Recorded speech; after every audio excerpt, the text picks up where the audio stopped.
Crypto kids, oh no, Bitcoin is dumped by 2%. It's game over. It's the end of the world. Ladies and gentlemen, if you are a Bitcoin bear, I have some news for you, which will be unfortunate for your case, but for all of the Bitcoin bulls, it will be absolutely incredible. But before I share this one particular incredible piece of information that if you do not understand in the next 72 hours, you're pretty much screwed. So I will get into that. But shortly, we'll jump into the price of Bitcoin in the short term. What's happening to the short-term chart? Bitcoin is dumping by 2%, not a big deal. But on the daily time frame, things look amazing. But there are a few parameters that we need to be careful and cautious of, because if this flips on us, then we need to be prepared. So I'll be jumping into all of that and much, much more. Stay tuned until the end. Smash up the like button. Let's see if we can get this video to 700 likes. I think that would be awesome, Crypto Kids. And if you're not a part of the wonderful Crypto Kids community, make sure to subscribe and turn on the notification bell to not miss out on time-sensitive content.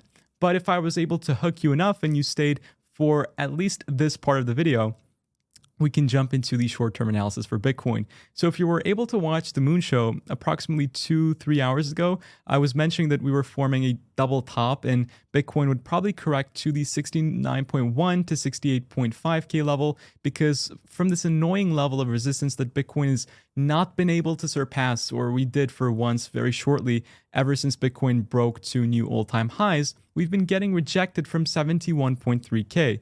And we saw the same thing happening once more. And I think at 68.5, I mentioned if Bitcoin finds some support, then we can create a potential double bottom and try and hit 71.3 once again. But if that doesn't happen and Bitcoin doesn't find support, then 66.7K is the level to be looking out for. Now, that is a very important level because on the macro time frame, this aligns with the support of the bullish pennant. And if we do flip 66.7, that's the point, that's the inflection point where I will become bearish for Bitcoin. But let me tell you this, it's going to be super complex for us to actually do that because we have a huge level of EMA support that if the EMAs flip bearish, okay, that's concerning because the consensio we've been mentioning, this will also flip bearish. But if these EMA ribbons hold, and it's probably likely that Bitcoin, or at least more likely that Bitcoin will hold these EMA ribbons, and we try and retest the resistance, which I adjusted briefly so that we can encounter the prior daily candles that we created just 2-3 days back with a new take profit of 92K, then Bitcoin will be smashing above this bullish pennant and reach to this price target, which would be incredible because it's so bullish, it's so beautiful. It works perfectly with the cycle analysis because if we look at the parabolas, Bitcoin after base 4 should be having at least one more leg towards the upside and hit new parabolic all-time highs. And that's going to be the point where retail comes back into crypto. We have a couple, but when Bitcoin breaks up, we see the consolidation like we did in 2020. That's when the retail comes back in. And this was the first time that Bitcoin broke $10,000. So it was a huge level for investors and people came pouring back in.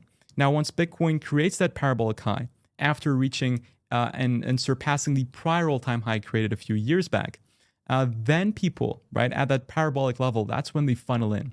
And my personal prediction is, like we had in 2020, so this is a chart from 2020, Bitcoin did the exact same thing. We had a bullish pennant that consolidated for 80 days.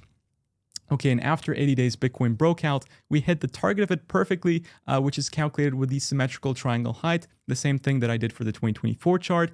Bitcoin hit the target, had a 20% increase, smashed $10,000, consolidated. We had a little bit of an altcoin season, just a very small one, but I think this time around it will be massive.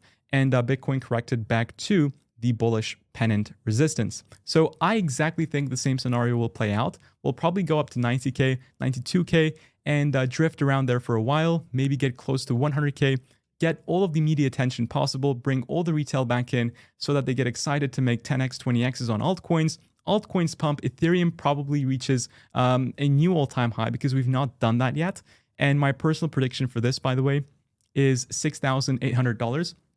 Now, I know it sounds so bullish, but trust me, people are calling for like 10K, even 100K for Ethereum. I don't know, people are doing this, believe me or not. But I think because we have this huge bullish pennant forming for Ethereum, more textbook than actually Bitcoin, I would say. I think 6.8K as a cycle top is very likely. And that's why I'm planning on buying some Ethereum and opening a long position when we break out of the resistance of this bullish pennant. and put my take profit to 6.8K. So stay tuned. When I do that, I will definitely let you know.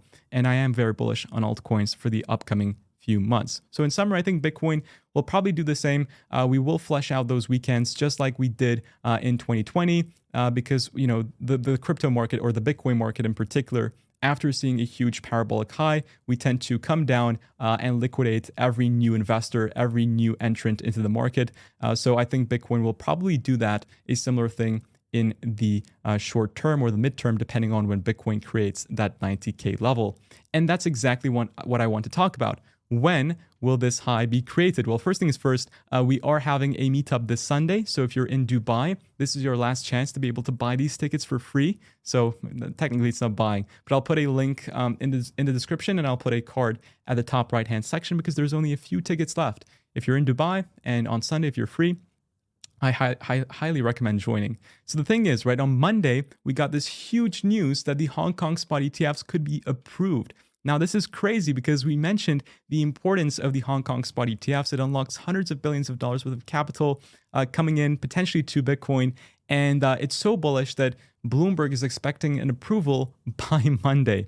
And if this happens, like, it will be so crazy, so mind-blowing, people won't be able to comprehend it.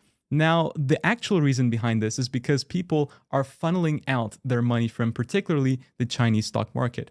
Now, in 2020, Evergrande, I don't know if you remember, but Evergrande, one of the biggest real estate companies in the world, that went bankrupt in China. And that was a turning point for investors to start funneling their money out of the Chinese stock market. And we saw that here, for example, this is the Shanghai Shenzhen CSI 300 index. So think of it as like the S&P 500 equivalent of the China markets. They started funneling out, and now they're rushing their capital into ETFs tracking the US stock market or European markets, etc., because it's super hard for them to actually invest in foreign markets. So what they do is instead they invest in Chinese ETFs that track the American stock market. And we've seen premiums on such ETFs go up to 43%. We talked about a gold ETF in particular that went up to a huge premium just a few weeks ago too. So I think once these Bitcoin spot ETFs get approved, as a method of funneling out their money, they will probably target these Bitcoin spot ETFs, and that could lead to huge premiums and a huge inflow number on the first few days that people will be so shocked about. And this in particular could drive up capital. Remember, in Asia, it's super hard to, or in China in particular, it's super hard to actually allocate money into Bitcoin. So these are investors who've never ever held Bitcoin before. Even, you can't create an exchange account in most areas, etc. So these people will be able to buy Bitcoin and get exposure into Bitcoin for the first time with potentially an ETF. And that's why it is so damn bullish. We're expecting 4 different issuers to potentially approve a Bitcoin spot ETF. If it doesn't come in on Monday, which is what the Tencent, so it's a regional news reporter, expects, then we will be seeing it most likely by the end of April. If we get any surprises, then that's pretty bad. I'll be honest with you. If we do get a surprise, it will be pretty bad for us. But if it's not a surprise and we do have this news coming in, getting that they are approved, then the amount of capital that we will be seeing is so huge because, I mean, look at how successful IBIT was, right? It's up over 50% since its launch, and it's taken in 15 billion in new cash in 3 months. And both of those numbers are double any other BlackRock ETF. And they have 421 of them. Folks, that is double the second place, right? And BlackRock is the biggest asset manager in the world. So I can't imagine the FOMO that will be coming in from Asia. And this is pretty cool. They put a huge advertisement on the Bloomberg homepage. And yeah, it's just, I can't believe any of this is real. And I don't think the average investor believes any of this is real as well. But ladies and gents, just to finish off, the Bitcoin halving is happening within 6 days and 15 hours. Buckle up, nothing will happen. Just buckle up though, because you need to drive safely, and you got to be safe just in case Bitcoin does something crazy. But historically speaking, the day before, the day after, Bitcoin does absolutely nothing when we reach the halving. Guys and girls, thank you so much for watching. I'm so thirsty. I'm so hungry. I've not eaten anything. So I will do that right now. But guys and girls, have a great weekend, and I'll see you all soon, very shortly. Take care, guys, and bye-bye.